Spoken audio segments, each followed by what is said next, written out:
Hola, buenas tardes. Bienvenidos a todos. Primero a los ponentes que nos acompañan, a quien agradecemos naturalmente que lo hagan. Y en segundo lugar a todos aquellos que nos siguen a través de las tecnologías de la información y las comunicaciones, que es como nos tenemos que poner en contacto en los tiempos que corren hasta que las circunstancias cambien y podamos hacerlo como hacíamos siempre, cara a cara y vis a vis.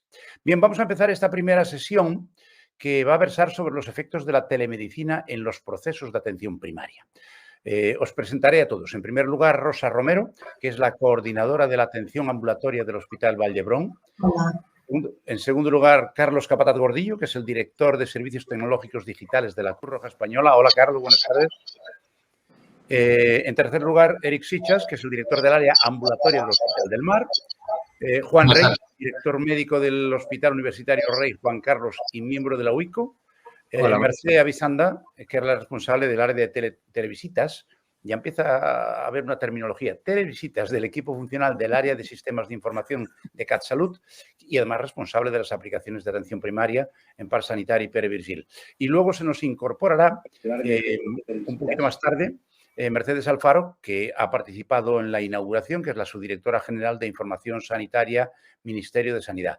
Como siempre, los ponentes que nos acompañan, excepto Mercedes, que ya ha dicho lo que tenía que decir en principio en la inauguración, pero luego participará en el coloquio, decía que como siempre disponen los ponentes de 5 minutos, que yo cronometraré para que podamos ir en tiempo, y tendrán esos 5 minutos para hacer una breve exposición de sus puntos de vista y luego dispondremos de algo más de media hora hasta el final para poder tener un coloquio según las preguntas que nos vayan enviando por vía telemática a los asistentes o bien que surjan sobre el propio debate. Así que sin más dilación, Rosa, cuando quieras, adelante.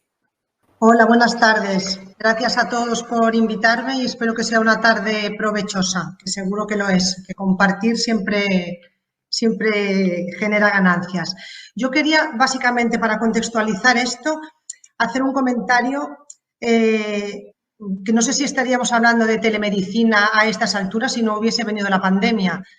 Sobre todo a nivel hospitalario, partíamos de un contexto previo en el que la mayoría de las visitas eran presenciales, se hacía alguna visita telefónica, a lo mejor algún seguimiento de enfermería, pero realmente la gran mayoría de las visitas eran presenciales y muy pocos profesionales se planteaban otra manera de visitar al paciente. Yo creo que en atención primaria sí que se había avanzado un poco más en este tema, quizás porque el paciente es tu cupo, es tu paciente asignado, te conoce, sabe que le vas a llamar su médico o su enfermera, pero a nivel hospitalario este tipo de visitas estaban muy poco contempladas.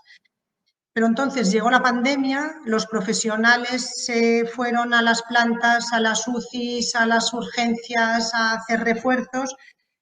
Prácticamente la actividad ambulatoria se paró, la actividad ambulatoria presencial se paró y tuvimos que rápidamente reinventarnos y buscar una manera, primero, de avisar al paciente si tenía que venir o no y de buscar una alternativa a esa visita presencial que ni durante la pandemia ni muchos meses posteriores era posible hacerla de la misma manera que la estábamos haciendo antes.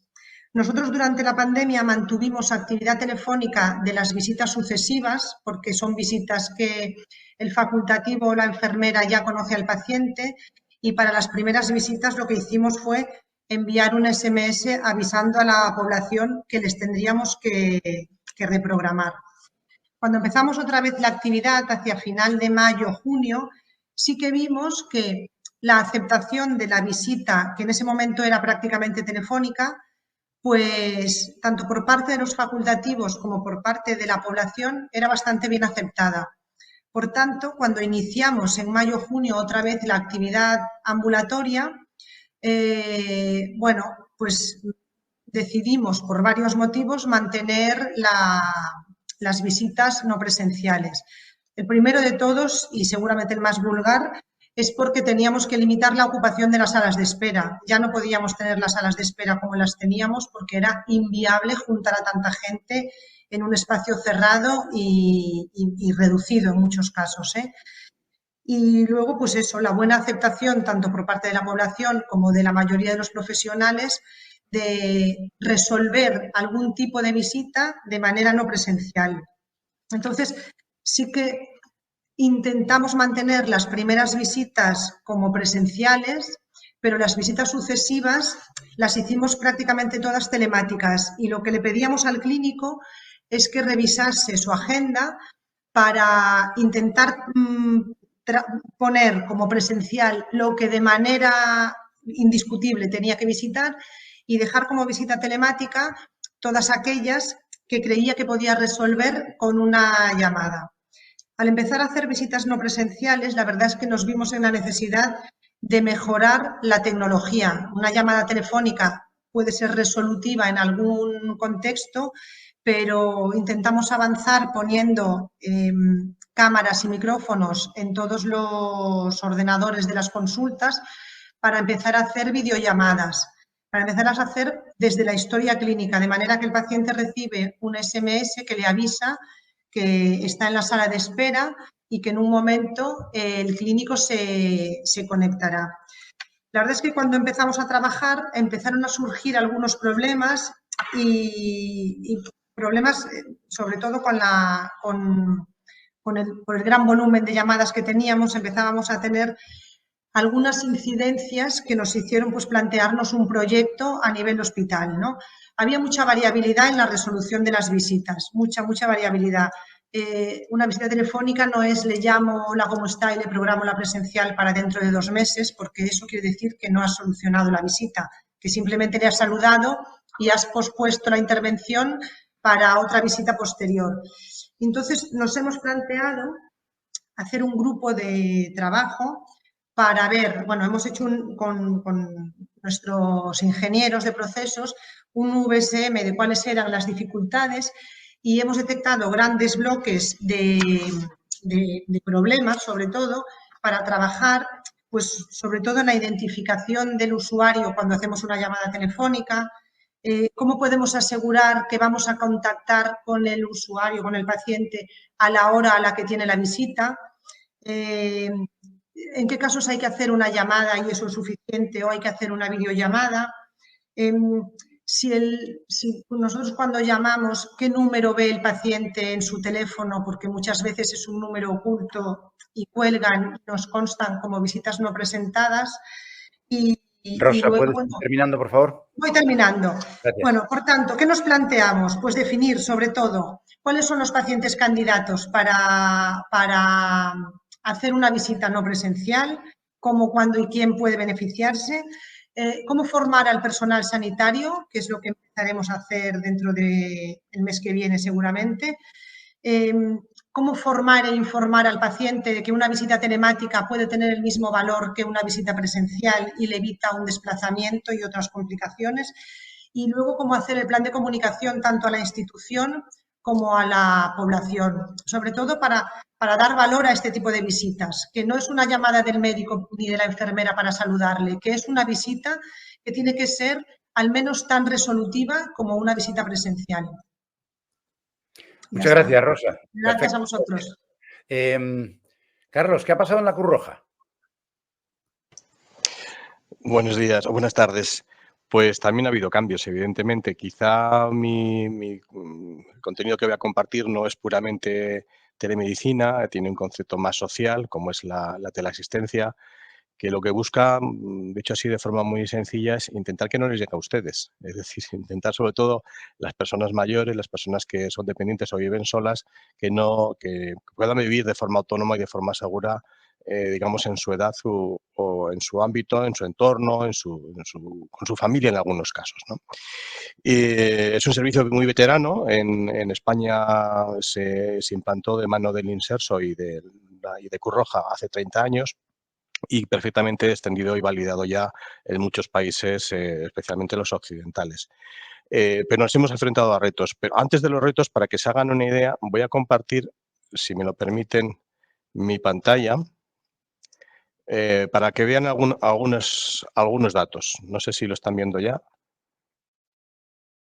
A ver. Todavía no. Ahora deberían estar viéndolo.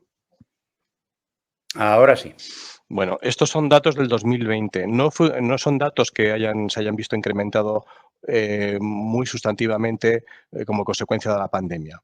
En torno a 195.000 intervenciones o personas atendidas se hicieron en el año anterior, en el año 2020. Lo que son las interacciones entre la asistencia, tanto de alarmas que vemos en el lado izquierdo, y ahora me detallaré un poquito más en qué denominamos como alarmas, como de seguimiento social, superaron los 7.700.000 llamadas o interacciones, casi todas de ellas telefónicas, repartidos en los 12 centros que tenemos en toda España. De estas emergencias, es decir, situaciones en las que si no se hubiese dado una respuesta, una atención temprana, podían haber derivado en una situación pues, más grave, incluso de riesgo vital, estamos cercanos a los 4 millones. Significo de estos 4 millones, más de 300.000 tenían que ver con temas de violencia de género, que es un apartado específico y aparte en relación a lo que es el servicio de la asistencia. Y en la parte de seguimiento social, 3.700.000 interacciones, muchas de ellas derivadas de las situaciones de emergencia mencionadas anteriormente, es decir, de que ha habido una persona que se ha caído por la noche o que ha habido una alta hospitalaria y que hay que hacer un seguimiento más cercano de su estado, ¿vale? Ya no voy a compartir más datos, pero sí que trasladarle algunos aprendizajes, ¿no? Siendo un tema que para nosotros no es nuevo, que ya 30 años de experiencia y con muchas horas de vuelo en todo esto, también tuvimos que adaptarnos. Adaptarnos, por ejemplo, pues a los temas de prevención de riesgos del propio personal que atiende el servicio. No podemos permitirnos que un centro tuviese un brote pandémico y tuviéramos que cerrarlo, porque eso, la carga de trabajo que puede suponer para el resto de centros podría llegar a saturarles, aunque todos entre sí están intercomunicados. Por eso, por ejemplo, en nuestro edificio, aquí en la sede central de Cruz Roja Española en Madrid, en Reina Victoria, montamos un centro de coordinación adicional con toda la infraestructura como el principal, que es el que da soporte de respaldo al resto de España, en el exterior, digamos, en nuestro aparcamiento con tiendas hinchables, montamos ese centro con capacidad para atender hasta 60 puestos más de atención. También para el personal de servicio, no olvidemos que en esta cadena de actividad implica el personal que hace gestión, que es gestión administrativa, el personal que hace instalación, que va a los propios domicilios. Cuidado con esto, porque había los riesgos para el propio personal y para las personas a las que teníamos que atender. Y luego el personal de atención de las alarmas, el de los centros de operaciones que he mencionado antes. Bueno, esto nos obligó a establecer protocolos de prioridad, cuando una avería era urgente y cuando no, cómo se tenía que acceder al domicilio, cómo se tiene que retirar equipaamiento, la desinfección, etcétera. Y un primer aprendizaje que llegó para quedarse, y es la instalación, la autoinstalación. Son los equipos de teleasistencia, generalmente requieren una conectividad a la red eléctrica, una conectividad a la red telefónica y luego una serie de pruebas en el domicilio sería el equivalente a que un ser humano está conviviendo con la persona a la que atendemos. De manera que desde nuestro centro de atención debemos ser capaces de escuchar y de que nos escuchen igual que si hubiera un ser humano en el hogar. Eso es un poco la tecnología que tenemos que montar. Bueno, pues adaptamos el equipamiento para que fuese autoinstalación, es decir, te lo entrego, lo enchufas y ya tiene que funcionar. Todo ese trabajo se tiene que hacer, evidentemente, de manera previa. Bueno, se generaron otro tipo de servicios muy vinculados a los temas de atención y vínculo con la familia. Había muchas personas mayores en los que nunca habían accedido a WhatsApp o a otro tipo de interacciones a través de vídeo, y nos demandaban pues guías de uso fácil, videotutoriales, etcétera. Y donde encontramos el gran filón, y aquí doy quizá un primer titular desde el punto de vista de Cruz Roja, es en los asistentes de voz. Me explico. Cuando cualquiera de nosotros entregamos a un familiar, a nuestros padres, un dispositivo móvil, una tablet, un smartphone, podemos tener más o menos de paciencia para enseñarle. Generalmente, por mi experiencia, es menos que más, ¿vale? Cuando nos marchamos de su casa y le dejamos el equipo allí, pues le da miedo, dice, pues esto lo voy a romper. Ya saben ustedes que los que hacen los sistemas operativos, tanto Google como Apple, tienen a veces la mala costumbre de cambiarlo y cambiarme el icono, el dibujo, el menú, y es un aprendizaje constante para el ser humano. Gracias a los asistentes de voz, el cambio de paradigma es quien tiene que aprender, y son las máquinas. Desarrollamos durante varios meses con 90 casos de uso, fundamentalmente eran personas mayores y personas dependientes, a los que les instalábamos un asistente de voz, concretamente era uno de Amazon Alexa, y la carga de aprendizaje en este caso le corresponde al dispositivo, no al ser humano. Es decir, el ser humano solamente tiene que saber hablar y pedirle menús, contenidos a estas personas. Vas terminando, Carlos, por favor. Ahora mismo, sí. La clave en estos usuarios que han participado es que cuanto más alejados estaban de la tecnología, más adherencia les ha generado este servicio. Es decir, aquellos que tenían smartphone, tablet, dicen, bueno, está muy bien, pero digamos que la novedad está en que utilizo la voz, pero sin más. Las personas que no habían tenido nunca acceso a Internet, para ellos es el wow. Es decir, han descubierto un mundo que hasta ahora les era negado. Y esto es un recorrido que tenemos ahí muy interesante para seguir avanzando. Muchísimas gracias, Carlos. Y vamos con Eric, que le toca contarnos lo que ha pasado en el Hospital del Mar, ese viejo hospital de Barcelona. Bueno, viejo, porque lleva mucho tiempo, pero no porque sea viejo. No, viejo no, que lo estamos remodelando también. Por eso lo digo. Bueno, primero de todo, muchas gracias a todos por la invitación. Yo os voy a contar un poquito la experiencia que hemos tenido en el Hospital del Mar, ¿no? Nosotros, en el Hospital del Mar, iniciamos un proyecto de telemedicina en el año 2019. Entonces, porque es voluntad del Hospital del Mar ya antes de la pandemia, en junio concretamente del 2019, de trabajar todos estos aspectos de no presencial. A partir de aquí, nosotros definimos 3 niveles de intensidad de la telemedicina. Un primer nivel de intensidad, que es la teleconsulta, la videoconsulta. Después, un segundo nivel de intensidad, que sería aquella videoconsulta en la cual empiezan a viajar datos, en la cual tenemos una interacción y podemos conectar aparatos, pero aparatos que son de fácil acceso por parte del paciente en el mercado normal, para un aparato de hipertensión, etcétera, etcétera. Y después queríamos trabajar una parte de la teleconsulta, de la telemedicina de alta intensidad, que sería aquel paciente que tenemos, por ejemplo, en nuestro Hadmark, en nuestra hospitalización a domicilio.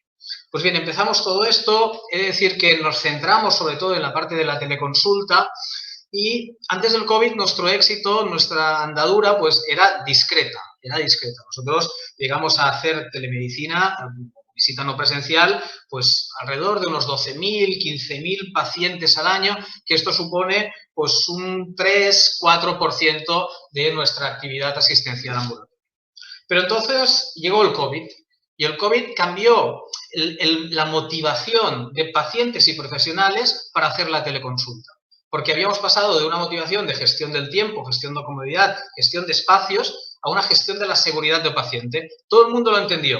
Y entonces, aparte de un momento inicial donde se pararon las consultas, en el momento que íbamos reactivando entre olas y surfeando las diferentes olas que venían, íbamos reactivando la actividad normal, pues entonces nos poníamos alrededor de un 28, de un 30% de nuestra actividad de forma no presencial.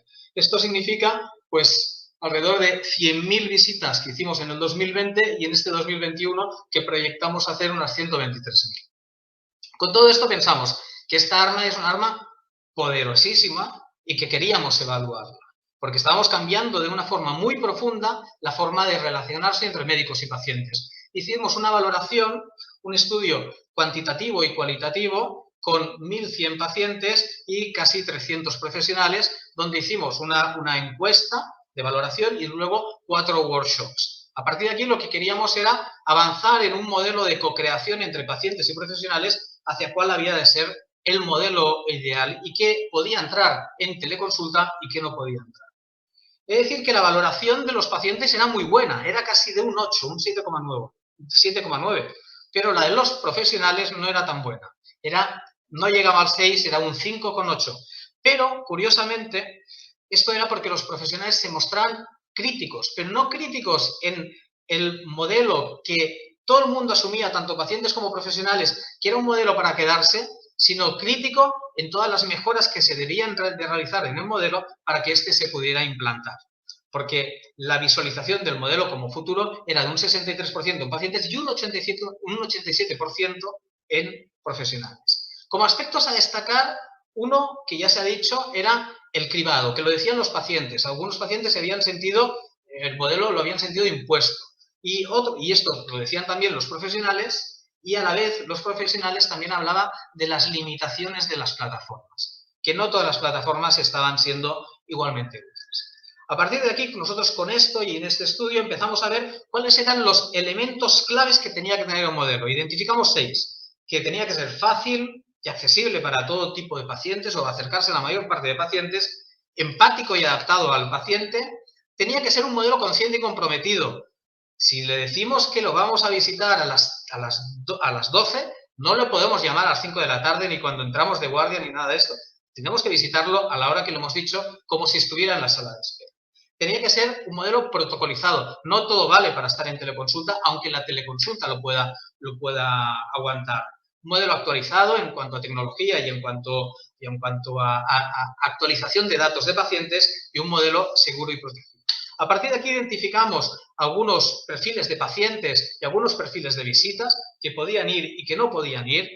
A destacar, pues, las primeras visitas donde creamos un vínculo de entrada son todas presenciales, y a partir de aquí podemos crear este vínculo. A destacar también, pues, todo el aspecto que tiene alta emocionalidad, pues entonces esto tiene que ser presencial, aunque lo pudiera aguantar la tecnología. Y empezamos también a analizar los canales. Y cuando preguntamos a los profesionales y preguntamos a los pacientes, nos dimos cuenta que el teléfono es un canal informal para una información rápida, pero no lo visualiza nadie como una visita. Es, oye, todo bien, no hace falta que nos veamos, o mira, te voy a citar presencial o telemáticamente, pero te voy a citar.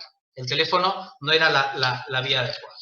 Pues bien, con todo esto, nosotros, pues, nos paramos a reflexionar y identificamos áreas de trabajo de gran calado, ¿no? Entonces identificamos, pues, 6 áreas en concreto, ¿no? La primera es que la evaluación del modelo tenía que ser de forma continuada. Habíamos hecho esta evaluación, pero es un modelo que están haciendo, es un cambio de gran profundidad y, por tanto, tendremos que seguir evaluando. Tendremos que evaluarlo con los pacientes y co-crear este modelo con pacientes y profesionales. Tenemos que hacer un plan de comunicación interno y externo. Tenemos que, a la vez, cambiar aspectos de organización interna y aspectos que no son menores. Hemos cambiado el diseño de las agendas. Nuestras agendas, en general, tienen aproximadamente un 40% de actividad no presencial, que varía en función de la especialidad, lógicamente. Hemos de adaptar la gestión de la programación. Los pacientes no hacen cola. Entonces, como no hacen cola, pues dejan de ser gestores de sus visitas, se las estamos gestionando nosotros. Hemos de crear estructuras de soporte, el soporte informático a la herramienta, que lo tenemos muy claro cuando se nos cae a nosotros el correo, a la herramienta también lo tenemos que crear y tiene que ser ágil y de respuesta inmediata. Hemos de trabajar educación y formación digital a pacientes y educación y formación digital a profesionales. Y para todo esto, pues la 6ª línea de trabajo es que hemos creado una comisión. Y la comisión no puede ser solo de asistenciales, que evidentemente están y son mayoría, sino que es una comisión de asistenciales, una comisión donde participa atención al usuario, una comisión donde tenemos nuestro gabinete legal para que nos asesore con aquello que podemos hacer y aquello que no podemos hacer. Porque esta frontera a veces tampoco no está clara, donde está comunicación y donde está, lógicamente, informática. Y como conclusión, como visión, que es hacia donde tenemos que ir, todo el mundo lo tiene claro, pero que tenemos que hacer cambios de gran calado dentro de las organizaciones, que a la vez tiene que venir, pues, por grandes cambios, macrocambios, a nivel de la organización, de la legislación y cambios a nivel de la visión que tiene la población de la videollamada. Muchas gracias, Eric. Espero que vuestra comisión funcione mejor que las parlamentarias, porque habitualmente, ya sabes, si quieres que funciona mejor. No son tan divertidas.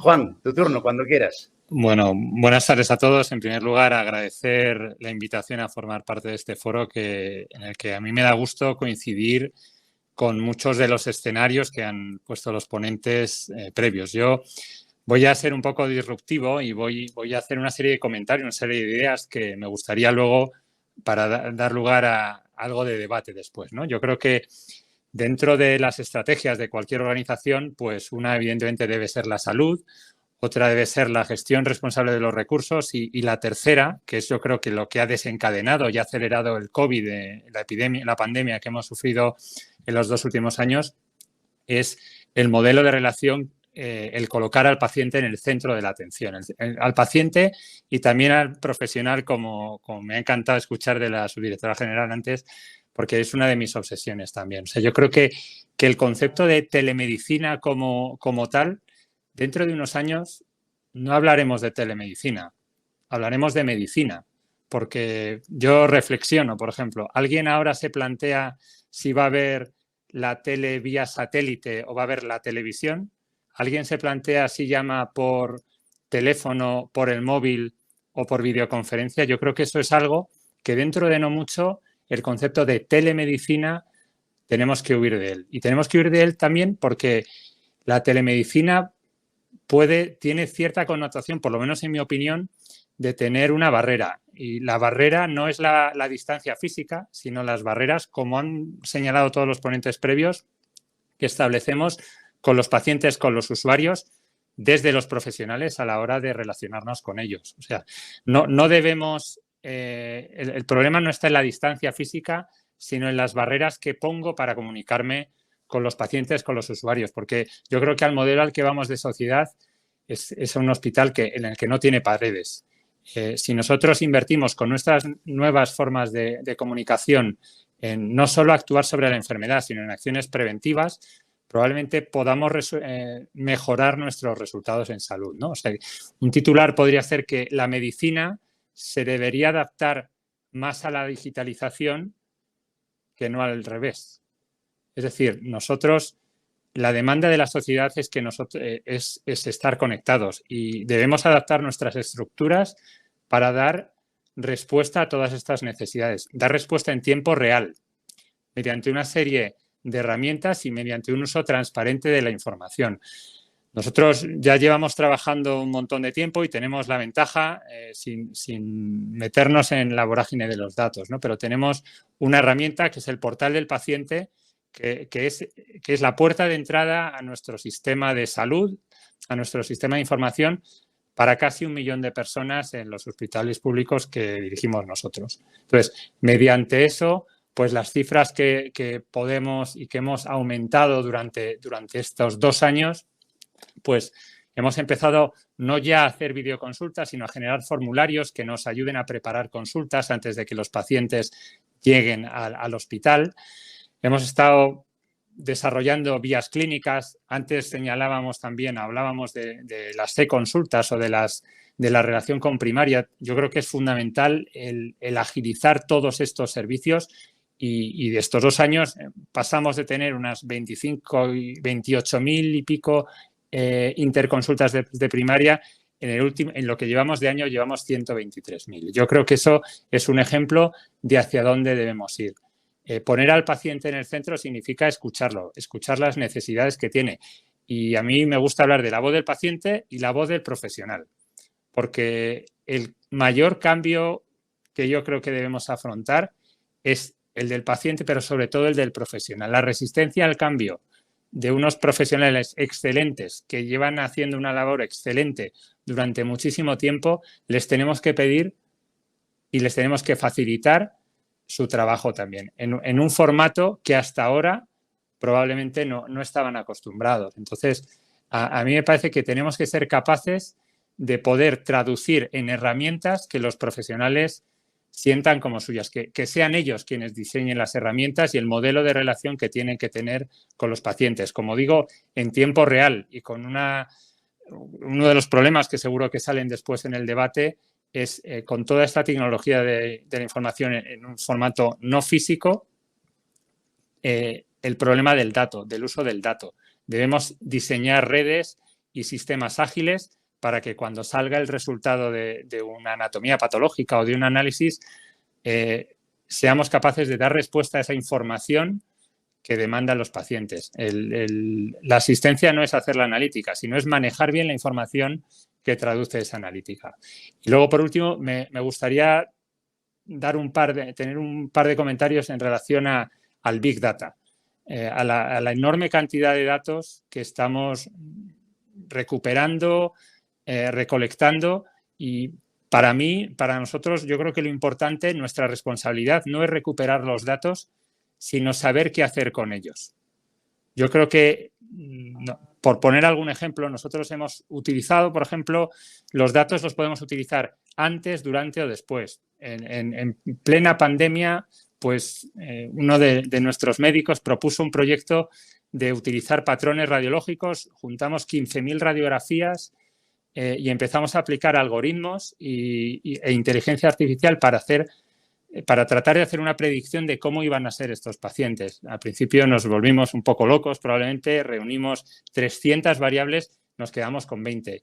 Y la predicción y la ayuda que nos ha dado toda esta información nos ha ayudado probablemente a gestionar mejor los recursos. En estos momentos yo creo que nadie discute las anatomías patológicas, que podamos utilizar algoritmos y patrones con los miles de radiografías que podemos tener de las lesiones para predecir y relacionarnos con los pacientes de otra manera, de manera que el paciente nos pueda mandar una fotografía y nosotros tratar de predecir el tipo de lesión que tiene y priorizar un tipo de asistencia u otra. Cuando hablamos en resultados en salud, a mí me parece muy importante, y lo digo por un amigo al que hace no mucho le pusieron una prótesis, ¿no? Y lo que me decía, y es muy claro, ¿no? Al paciente probablemente no le importe si tiene una prótesis completa, parcial, de un proveedor o en otro. Al paciente lo que le va a preocupar es cuándo va a poder volver a hacer una vida relativamente normal. Va a poder caminar, va a poder utilizar, empezar a hacer una rehabilitación que probablemente la pueda hacer desde casa. O incluso en el caso, por ejemplo, de por qué no pensar, en vez de tener que colocarle una prótesis, por qué no intentar que haga acciones preventivas como puede ser simplemente perder peso para no tener que llegar a una situación de colocarle una prótesis. Yo creo que esto es un poco disruptivo respecto a todo esto, pero yo creo que tenemos que ser muy proactivos a la hora de manejar todas estas tecnologías, escuchando a los pacientes y a los profesionales y, por supuesto, a su entorno. Muchas gracias. Muchas gracias a ti, Juan. Hasta ahora mismo. Vamos a ver, Mercè, ¿cómo habéis afrontado todo esto vosotros en CatSalud? A ver, nosotros, bueno, yo formo parte del Centro de Competencias Funcionales del ECAP, pero también y allí soy la referente de Televisitas, como decías antes. Entonces, nosotros trabajamos para el sistema de información de la primaria, básicamente, que engloba el 97% de todos los proveedores de todos los centros de salud de Cataluña. Entonces, en el inicio de la pandemia, os comparto una presentación para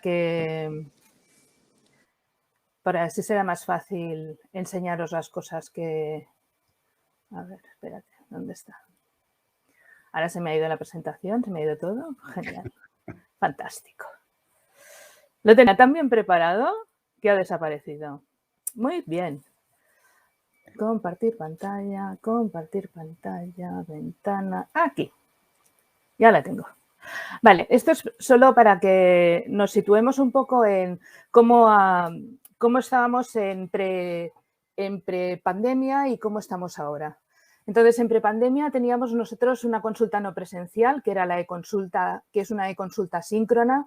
Esta está funcionando desde el 2015, pero luego veréis en números el impacto que tiene, ha hecho un aumento exponencial de su utilización.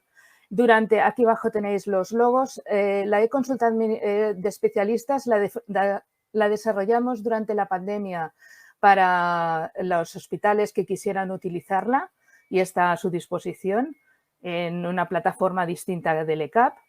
Luego, las llamadas telefónicas las teníamos evidentemente desde hace muchos años, pero hemos desarrollado la voz IP, que los profesionales pueden llamar desde dentro de la historia clínica a los pacientes con la facilidad que esto les da. Y luego hemos desarrollado la videoconsulta, que está en un tiempo récord, se desarrolló justo al principio de la pandemia. Entonces, ¿cómo nos comunicamos? ¿Qué comunicación tenemos con los ciudadanos? Tenemos la Meva Salud. La Meva Salud es una app, pero también está en formato web, en la cual el ciudadano puede ver toda su información clínica, hacer trámites, servicios, hacer consulta online y pedir cita previa. Evidentemente, también tenemos los SMS para recordarle algunas citas, y esto que os enseño aquí es una nueva web que después de la pandemia consideramos que la pandemia ha dado pautas sobradas de atención no presencial, pero esto se ha de reorganizar otra vez y vamos a sacar en breve, creo que está previsto para el 13-15 de octubre, una nueva web de solicitud de visita, de cita por los ciudadanos, en las cuales nosotros llevamos programación por motivos, porque ellos podrán decirnos qué tipo de motivo es su consulta y esto nos va a generar unos algoritmos de qué tipo de visita y qué tipo de respuesta le vamos a dar lo antes posible. Mercé, disculpa que te interrumpa. Sí. Estamos viendo siempre la misma transparencia, la misma slides, que es la primera. No me digas, sí. no me digas. Bueno, así lo veis mejor, pues lo dejo así. Porque bueno, ahora estamos viendo la tercera. Vale, sí, ahora, mira, la segunda era esta. Esta es la que os explicaba lo que tenemos, ¿no? Consulta, llamada telefónica, videoconsulta, la Meva Salud y después la nueva web que vamos a enviar y el SMS. En el tema de teleconsulta, teleasistencia, no nos hemos de olvidar que también los profesionales tienen que estar comunicados entre ellos para poder hacer interconsultas y hablar de determinados casos. Entonces tenemos una app que también tiene formato web, que se llama Chat Salud, que esto es todos los profesionales del Siscat pueden acceder a ella y es un medio de comunicación seguro porque los servidores están en Cat Salud y permite también la relación de videollamadas, crear grupos, realizar determinadas. Aquí os he puesto algunos de los proyectos que ya están en marcha de teledermatología. Se ha desarrollado un integrador de imágenes, el que va directamente la imagen a la historia clínica del paciente, que la fotografía se hace desde cualquier teléfono, desde cualquier smartphone. Si se hacen las interconsultas de prisiones especializada, plataforma de cuidadores, bueno, todo esto que veis aquí. Pero no quiero dejar que veáis el impacto que ha tenido la teleasistencia, la consulta no presencial durante la pandemia. Estos son los datos de la actividad presencial versus la no presencial.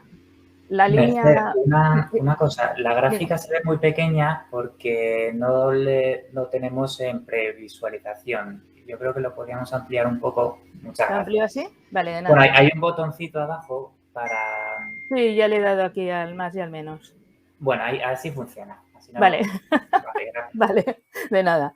Bueno, como podéis ver aquí, la azul más claro es la no presencial, que en el momento de la pandemia, en marzo del 2020, se disparó, evidentemente, con todo el tema del confinamiento. Y la azul más oscura, esta es la presencial, que a partir de abril de este año estuvo a punto de remontar, pero ahora continúa siendo menor que la no presencial, pero continúa, ahora ya estamos en un proceso de que esto remonte. Y la otra es la domiciliaria, que como podéis ver, la domiciliaria se ha mantenido igual, ¿vale? Entonces, estos son datos para que veáis el punto de inflexión de la actividad presencial versus la no presencial en el momento de la pandemia. Estos son datos de nuestros centros de primaria de Pere Virgili. Esto es enero del 2019. Esto es el momento de la pandemia. Y si veis aquí se cruzan las dos actividades, la presencial versus la no presencial, para absolutamente ganar la no presencial sobre la presencial, manteniéndose la actividad domiciliaria estándar, ¿vale? Como siempre, porque evidentemente a domicilio los pacientes que requieren has de ir presencialmente sí o sí, aunque en algunos momentos puedas tener contactos con ellos no presenciales, ¿no? Y esto solo os quería mostrar también el tema de la e-consulta. También hay un remonte en el momento de la pandemia y de 20.000 en enero de 20.000 mensajes y 11.000 conversaciones, hemos llegado a 1.776.000. Entonces, básicamente, ahora en este momento lo que nos estamos planteando es reorganizar la demanda, no perder todo lo bueno que ha tenido la no presencial, pero recordar que la presencial es muy importante, volver otra vez a controlar a nuestros crónicos y darles herramientas a nuestros pacientes para que contacten con nosotros lo más rápidamente posible y por todos los medios que a ellos les sean fáciles de utilizar, porque vosotros habéis comentado hace un momento que muchas veces hay la brecha tecnológica existe y entonces nos tenemos que adaptar a cada uno de los pacientes ciudadanos, porque no todo el mundo es paciente, hay veces que no tienes patología pero tienes que consultar cosas y adaptarnos a esto y volver otra vez a ser todos los resolutivos que éramos con cualquier patología que evidentemente con el COVID también, pero con todo lo que no es COVID, que también tenemos un poco olvidados en todos los estamentos de salud de toda España, tenemos un poco olvidados por la situación que había, evidentemente, el control de crónicos y el control de según qué patologías, ¿no? Muchas gracias, Mercé. De nada.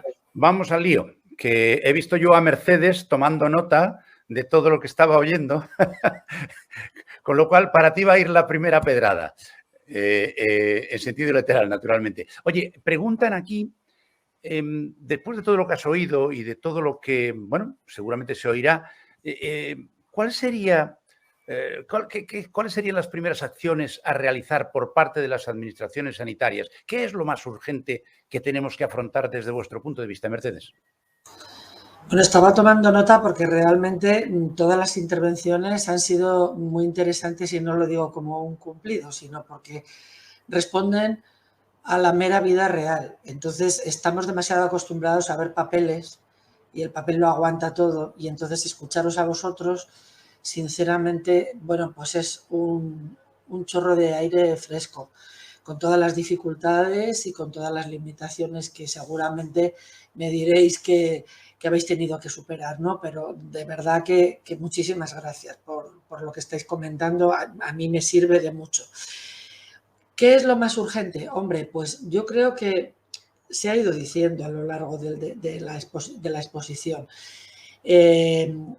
Hubo que salir corriendo y sin poder organizarse mucho para sustituir una atención presencial por una atención telefónica o por vídeo o por WhatsApp o por mensajería. Pero ahora lo que corre prisa, de verdad, es ver qué supone esto en la reorganización de los servicios. Es decir, en primer lugar, ver esos perfiles, ya lo estáis haciendo, o sea, que son cosas que afortunadamente se están haciendo. ¿Qué perfiles son aquellos que se prestan mucho más a una asistencia telemática que a una asistencia presencial? Sabiendo que van a ir creciendo, pero que, como antes comentabais, hay una serie de actuaciones que siempre van a tener que ser presenciales. Yo creo que siempre, fíjate. Ahí, Juan, creo que va a haber siempre un rescoldo que vamos a necesitar la presencialidad, siempre. Luego hay una cosa que muchas veces no opinamos y es qué transferencia de riesgos estamos haciendo con estos nuevos modelos. Porque al participar de otra manera, tanto los profesionales como los ciudadanos, en lugar de la decisión muchas veces se está cambiando. Antes estabais diciendo, creo que también era Juan el que decía, no enfermar. Vamos a utilizar también la telemedicina para evitar que haya que poner una prótesis por un sobrepeso. Bueno, estamos trasladando una responsabilidad a otro agente, que en este caso es el paciente, pero entre profesionales, con la telemedicina también estamos trasladando muchas veces tomas de decisiones. Entonces, yo creo que sabemos ya lo que da de sí la tecnología. Ahora lo que tenemos que hacer es ver cómo nos tenemos que organizar para que esa tecnología nos dé el máximo rendimiento posible. Y justo yo creo que es lo que estáis haciendo, pero quizá merezca la pena que los que habéis reflexionado en primer lugar, pues tengáis la oportunidad de compartirlo mucho más. Yo espero que cuando salga a exposición pública la estrategia, lleguen este tipo de comentarios de decir, bueno, en primer lugar hay que organizarse o en primer lugar hay que reflexionar sobre. Entonces yo creo que eso es lo más importante y tienen que reflexionar, se estaba hablando de coautoría, profesionales de uno y otro nivel, ciudadanos, directivos, tecnólogos, y eso no significa estarse 3 años haciendo esto. Tiene que hacerse en un plazo relativamente corto, pero ahora sí que tenemos que diferenciar que sí y que no. Y luego seguramente iremos evolucionando, pero para empezar, y que esté en la agenda de los ciudadanos, de los profesionales, claro. Para mí eso es ahora mismo, creo, lo más urgente que habría que hacer. Perfecto, muchas gracias, Mercedes. Ahora voy a ser yo el que va a tirar la primera piedra, a ver quién la coge. Esto sí es una pedrada, ¿eh? A ver si nos va a pasar ahora con esto como nos ha pasado con otras cosas que se han ido implementando en el sistema sanitario nacional, donde al final cada comunidad autónoma inventa su rueda y al final el coche no anda, porque ya hemos tenido alguna que otra experiencia a este respecto. Reinventar la rueda de manera continua, sobre todo en aquellos temas donde se tienen que desarrollar plataformas, aplicaciones, organización. Y a mí eso de verdad que me preocupa, porque como dice Mercedes, la tecnología está ahí, tenemos ya algo de experiencia que hemos tenido que poner en marcha por mor de la pandemia, pero ahora que disponemos de un poquito más de tiempo y, bueno, pues de calma para poder planificar, poner ideas juntas, coger la experiencia que hemos tenido y desarrollar algo que nos sirva a todos, ¿vamos a ser capaces? Pregunto, y a ver quién torea este toro ahora. Mira, a mí me encanta que pongas esto encima de la mesa, perdóname, porque yo soy súper global y me encanta que por fin se hable de poder compartir y no tener cada uno su pequeño territorio, su bullet, que todos lo hacemos muy bien, del primero al último, pero seguro que si lo hacemos juntos y compartimos muchas cosas que ya estamos haciendo, vamos a llegar más lejos. Yo a nivel de administraciones no sé cómo se solventan estas cosas. O sea, yo sé que puedo sentarme con el doctor Sitchas mañana y que él me explique lo que ha hecho y yo le explico lo que hemos hecho, o con Juan Rey, y seguro que aprendemos un montón.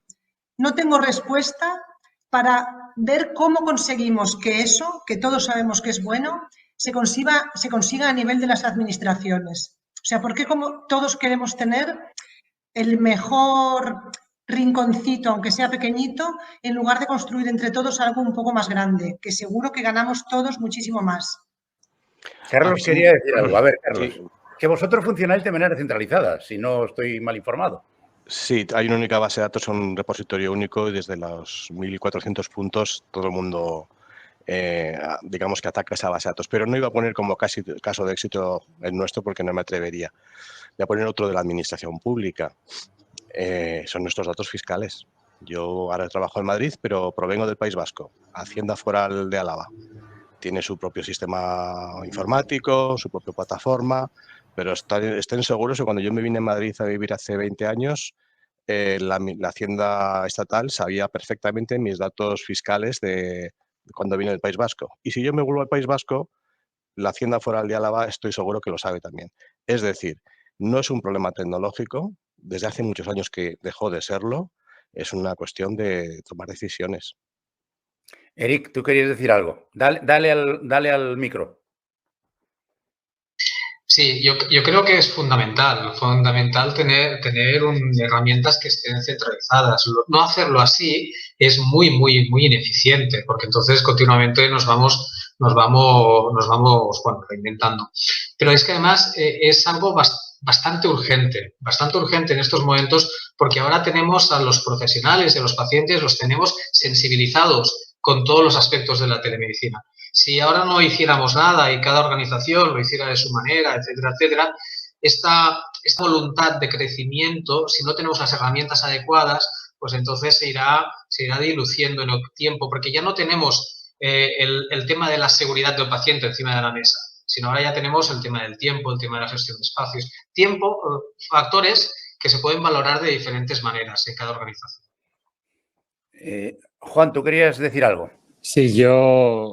la verdad es que me ha encantado ver cómo Mercé la exposición que ha hecho, porque yo creo que eso es un ejemplo de cosas que se deberían compartir, porque yo creo que la estrategia a la hora de manejar una herramienta de acceso y de comunicación con el paciente, como la que tiene en Cataluña, pues es algo muy parecido a lo que tenemos nosotros aquí. O sea, el portal del paciente, el tener un ámbito en el que en un dispositivo electrónico un paciente pueda gestionar sus citas, sus informes, incluso su receta electrónica, yo creo que eso es algo que ayuda a que la asistencia, a facilitar mucho la asistencia y el acceso al sistema sanitario.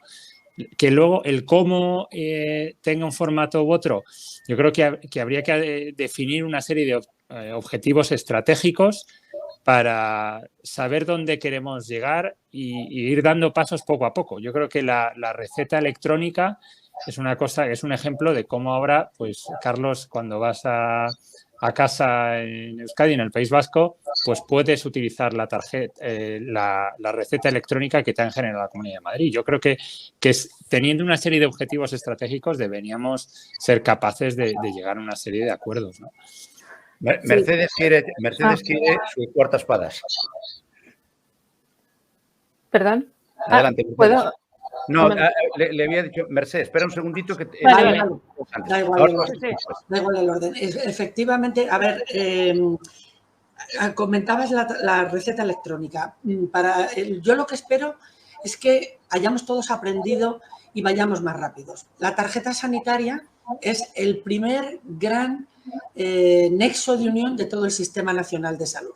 Y la tarjeta sanitaria desde el año 2010 funciona en una gran base de datos del Sistema Nacional de Salud al que tienen acceso todas las comunidades autónomas y hasta donde las comunidades autónomas han querido llevarlo a nivel de centros, de tal manera que los pacientes cuando circulan se pueden descargar los datos de la base de datos. Pero además eso es lo que ha permitido esa receta electrónica interoperable y es lo que ha permitido la historia clínica electrónica interoperable, que es una gran desconocida cuando hay muchos millones de documentos interoperables al servicio de todas las comunidades autónomas, independientemente de dónde esté recogida la información del paciente. Entonces, esos proyectos han sido posibles gracias a la colaboración de todas las comunidades autónomas, pero tengo que confesaros que tarjeta sanitaria empezamos a trabajar en ello en 2002 y se acabó en el 2010.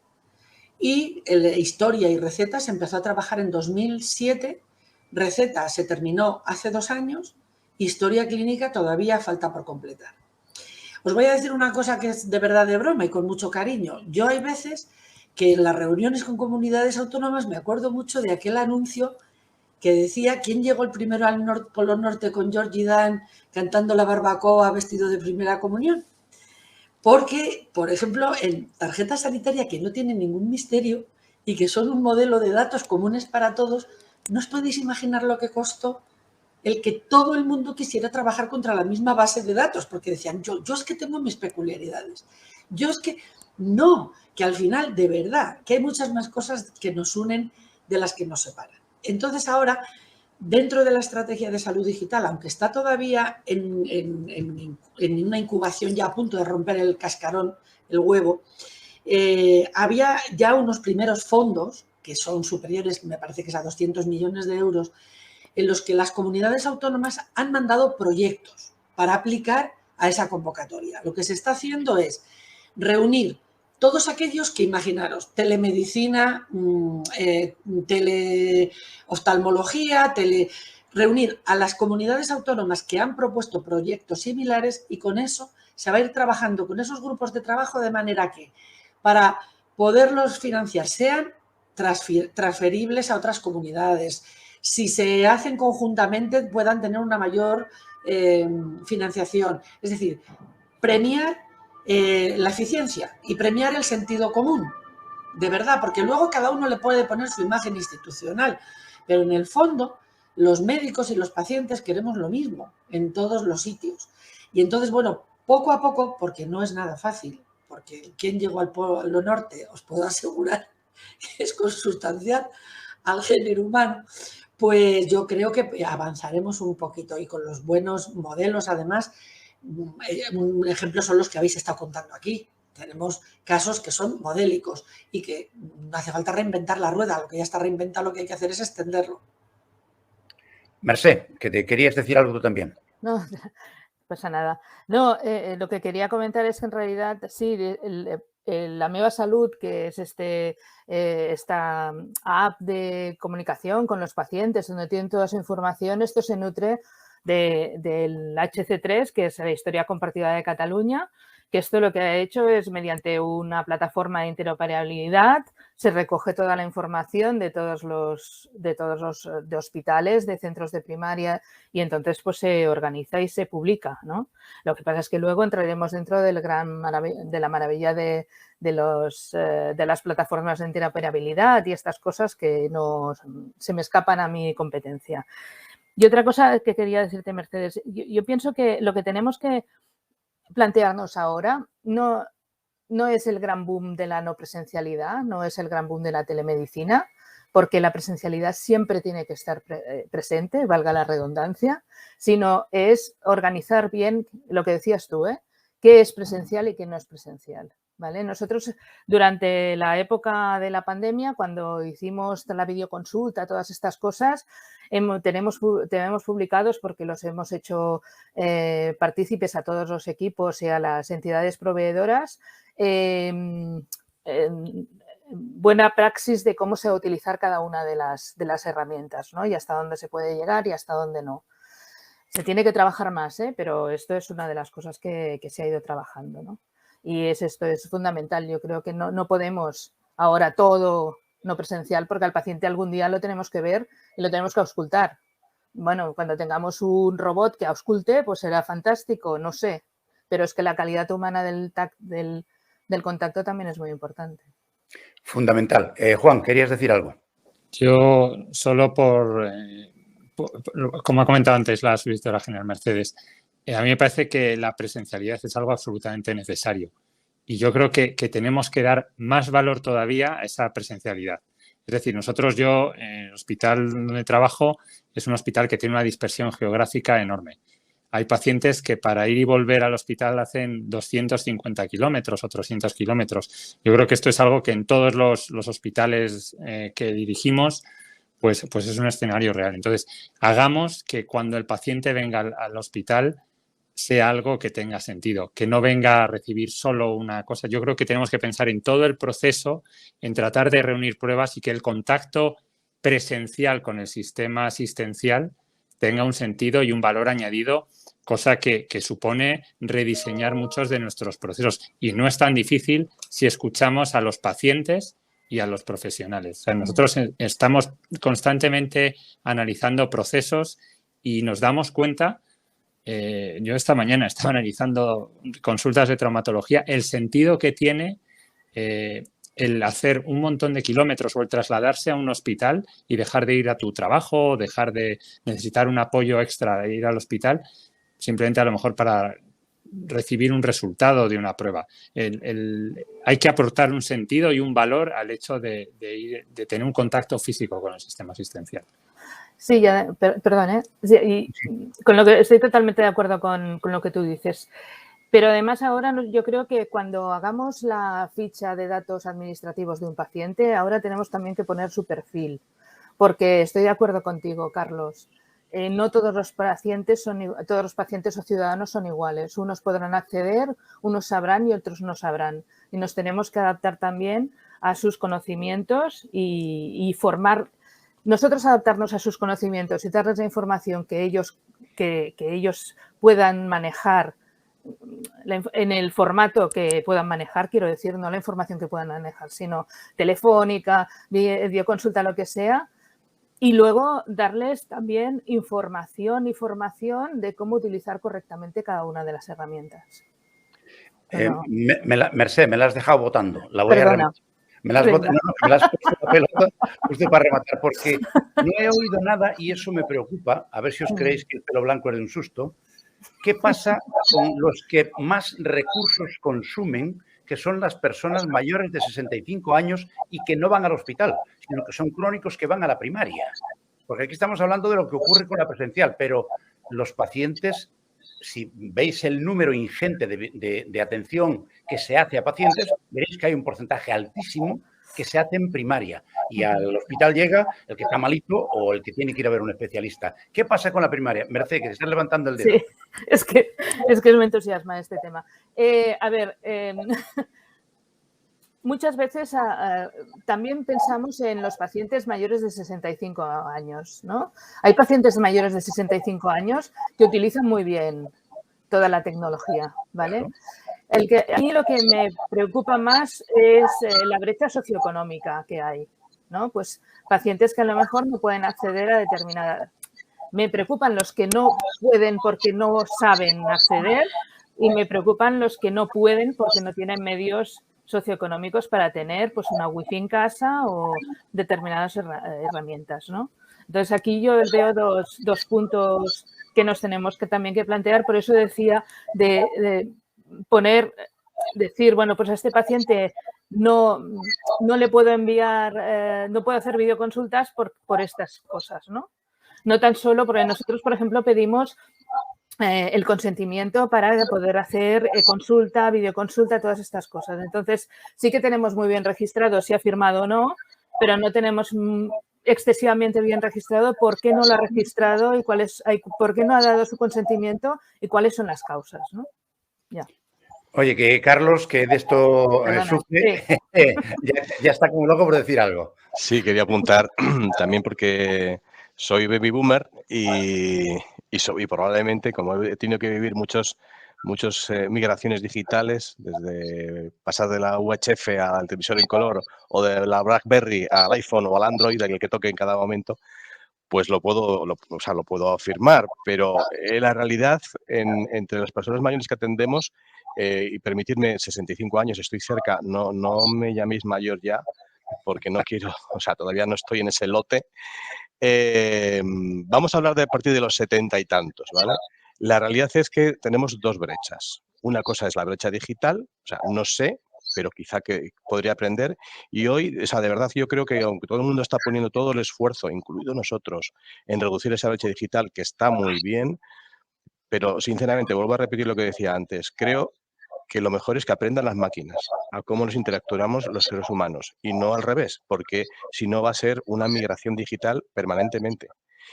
Donde está realmente el talón de Aquiles en todo esto es en la conectividad. Lo hemos vivido en la emergencia sanitaria. Es decir, primero, muchas personas mayores no querían contratar Internet porque no sabían que lo podían necesitar, no eran conscientes de lo que había ahí detrás. Y ahí empieza la carrera de obstáculos. No sé si ustedes han contratado o han pensado cambiar de operador de su línea, su conectividad, ¿vale? Yo lo he hecho recientemente. Bueno, hay que hacerse un Excel. Hay que hacerse un Excel para analizar qué paquete tienes que comprar, porque es un verdadero galimatías. Primero porque le ponen nombres a los productos que vas a contratar que no termines de saber si es el plus más no sé cuántos o qué es. Entonces, las personas mayores cuando contratan un servicio de asistencia, a muchos de ellos tenemos que decirles, a ver, ¿usted qué quiere hacer? ¿Quiere tener WhatsApp con el hijo y demás? Y tenemos que orientarles, evidentemente sin decantarnos por una compañía o por otra. Y aprovechando que hay muchas personas que están en Barcelona, una anécdota que no sé si ustedes saben, el primer lugar en el Estado español donde se implementó la energía eléctrica para un uso doméstico fue en Barcelona, en una farmacia en Barcelona.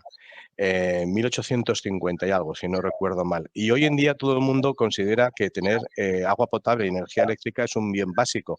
Bueno, la energía eléctrica ahora mismo está en un momento delicado, ¿no? Pero podríamos decir, yo ya me atrevo a defender y a afirmar que la conectividad digital en los hogares tiene que ser un derecho igual que el de tener energía eléctrica y agua potable. Porque ya no solamente personas mayores, sino muchas familias con niños y niñas que han tenido que seguir las clases o que ahora que ya hay clases presenciales, las tutorías y el seguimiento escolar lo hacen a través de Internet y tienen que escoger entre comprar unos zapatos nuevos o pagar la cuota de Internet ese mes. Entonces debería plantearse una cuota, un pacto entre las operadoras de una conectividad digital. Evidentemente, lo que no cuesta nada no se valora, no estoy diciendo que es gratis para todo, y con todos los filtros y garantías que ya los servicios sociales pueden, y ya no digo nada, la combinación entre servicios sociales y servicios sanitarios, pueden avalar que hay una familia que necesita Internet o hay una persona mayor que necesita acceso a Internet y no se lo puede sufragar o se puede sufragar una parte. Y de esto hay que hablar porque si no estaremos generando una nueva desigualdad entre los que saben y entre los que pueden pagárselo y no se lo pueden pagar. Pues hasta aquí hemos llegado. Se nos ha acabado el tiempo. Ya lo siento porque anda que no podíamos seguir charlando, pero habrá más oportunidades con toda seguridad. Agradeceros a todos, Rosa, Carlos, Eric, Juan, Marcé y Mercedes, la presencia, la franqueza, que es importante en estas cosas, el compartir experiencias que estoy convencido de que mucha de la gente que nos está siguiendo le habrá resultado revelador y seguramente veremos muy pronto posibles soluciones a problemas que todavía están sin resolver, pero que en ello estamos. Muchísimas gracias a todos, ponentes, por acompañarnos y los que nos siguen a través del ordenador en su casa. Hasta una próxima ocasión. No se vayan, no se vayan, que todavía tenemos una segunda sesión y después una clausura. Muchísimas gracias a todos y buenas tardes. Muchas Gracias. Muchas gracias.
Dani, no me deja cerrar esta.